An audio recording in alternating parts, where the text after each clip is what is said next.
আর বাকি যে 6 লাখ থাকবে সেটা 15 ফিনান্স কমিশন থেকে ধরতে হবে।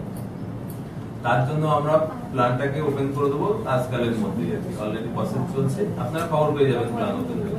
তাহলে ওই পোর্শনটা আপনারা ঢুকিয়ে দিয়ে কোটাটা পেমেন্ট করতে দিলে কি হবে, আপনার এলাকাতে যেমন ময়লা যেমন তুলবে গাড়ি করে, দেখবেন ই কার্ড বিডিও সাহেবরা কিনে দেবে প্রত্যেক পঞ্চায়েতে, অলরেডি বলেছে। তাহলে সেটা চালানোর লোকও দিয়ে দেবে, তার পয়সা দেবে গভর্নমেন্ট, কোনো অসুবিধা নেই। তাহলে সেগুলো চালিয়ে এই ময়লাগুলো প্রসেস করতে হবে। প্রত্যেক ব্লকে একটা করে দেখবেন প্লাস্টিক ম্যানেজমেন্ট ইউনিট হবে, যে প্লাস্টিকের সিঙ্গেল ইউজ প্লাস্টিক বা জলের বোতল হাবিজাবি যা প্লাস্টিক আছে সেগুলো সব দেখবেন কিনে দেবে। ই কার্ড যারা বাড়ি বাড়ি থেকে তুলবে সেই পয়েন্টে যাবে, সেখানে সেগুলো প্রসেস হবে। এইভাবে আপনার গ্রামটা একটা সময় দেখবেন নির্মল গ্রাম হয়ে যাবে। এক একটা ভিলেজ এরকম করে যখন তৈরি হয়ে যাবে তখন আপনার সবকটা ভিলেজ হলে আপনার গ্রাম পঞ্চায়েতটা নির্মল পঞ্চায়েত। তো এইটা হয়েছে আমাদের সিস্টেম। আরো ডিটেলসে নিশ্চয়ই আপনাদের এখানে সেশন আছে বলবে।